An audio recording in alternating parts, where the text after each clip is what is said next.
The last kind of context that I'd like to set up before we get on to the more interesting stuff, the environmental education that is happening in my school in New York City, is the effect of testing. Now, if you look at educational policy, testing is the standard. Testing is all important. It affects the school schedule and curriculum. It affects how the curriculum is taught. It affects how our school is judged. And more, it's going to affect how teachers are specifically judged. And I'll talk about each of these issues.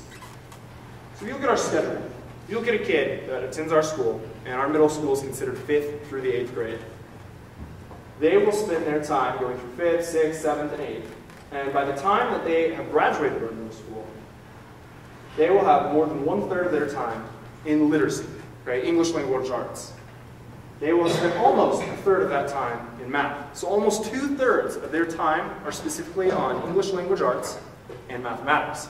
Now, I don't mean to demean the importance of these subjects, but let's take a look at what it does to the other subjects.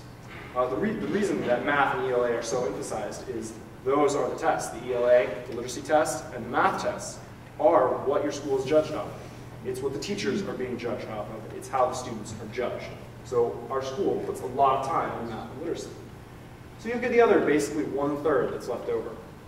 We've got about 3% in art, about 4% in computers, about 5.5% in gym, about 11% of your time is spent in science, about 9% is spent in social studies, and when you get to 7th and 8th grade, you have about 3% of what we call club, which is based off the idea of character development, character education. At a recent faculty conference, this was about 3 weeks ago. This is from my assistant principal, and I must say, I do not mean to indict this individual. She is simply doing her job. She is part of a much larger system that emphasizes testing and the importance of testing. One of the reasons that our school is doing so well is that everyone works so hard and diligently in preparing students for the state exams. I know that in the real world, it's not about testing, but in education, everything is about testing. I would like to present a different idea. It's not about testing. Testing should be the last thought on our minds. It should be about developing people that can think and do things for their society. I also had another meeting with a literacy coach last year. The literacy coach is a person, her job is specifically to make sure literacy is integrated throughout their curriculum at our school. You know, reading skills, writing skills, things like that. It's also this person's job to ensure that our test scores are where they need to be. So we had a meeting. She came into one of my science classes and asked me, "Well, Mr. Cole, what kind of questions do you ask in class?" And I told her, well, I like to ask open-ended questions. Those are the kind of questions that my students can show me what they know, and they can show me their thinking processes. She replied, well, we need to stop that. We need to ask multiple choice questions. To which I replied, there are no multiple choice questions in life. And of course, she replied, well, this is not real life. This is the ELA test.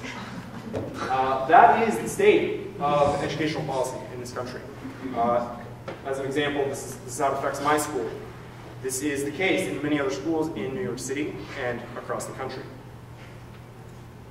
So our school ranking, this is a new system in New York City. New York City is a trendsetter as far as educational systems go. It is the largest public school system in the country. It has more students, more than both Los Angeles and Chicago, the next two biggest systems combined.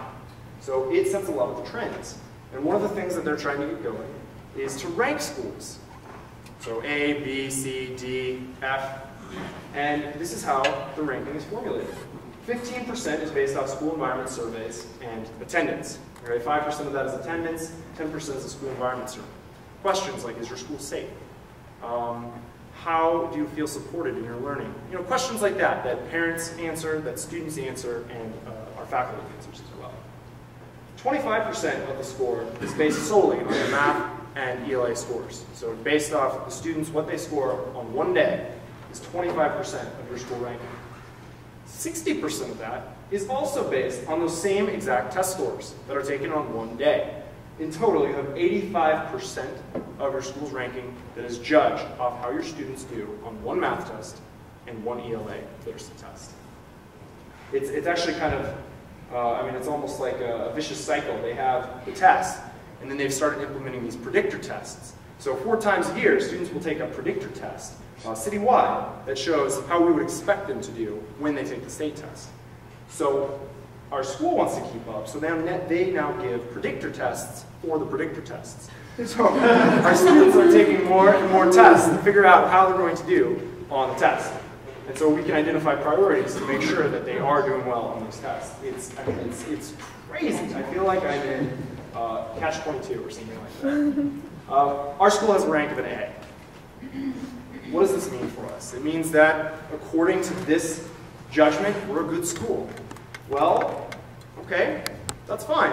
But that marginalizes a lot of other things. From a science teacher, an exit project is required for students to pass science and go on to high school. Nowhere in this ranking does it take into account science scores at all, or the science exit projects. So when students are given the opportunity to actually do something, to actually investigate the world around them, that has nothing to do with how your school is judged. If you get a rank of an A and it drops, you start facing consequences. If you can't get your ranking up, you face consequences. There have been schools that are being closed because of this system already. 85% of it is based entirely on these test scores. Well, Mayor Bloomberg came to visit our school, held a press conference to tell us how great we were, for how great we are on our tests. And I think that is crazy. So what I'd like to present is an antidote to test prep culture, environmental opportunities in the classroom.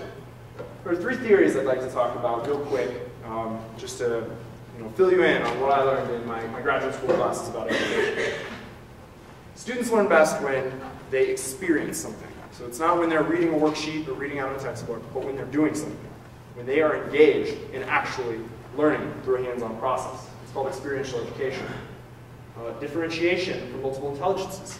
People think in different ways. For instance, my wife is a personal trainer. She can tell me how to move my body in all sorts of ways, and I don't understand what she's saying. She thinks kinesthetically. I don't. So you can think of that in many different students. Some think quantitatively. They're excellent with numbers. Others are much better with words. There are all sorts of different intelligences that a teacher needs to address in order to get all of their students to the standard. And then finally, student-centered lessons. Now, what this means is that, unlike today, you should not have a teacher in front lecturing. You're not necessarily learning anything from that.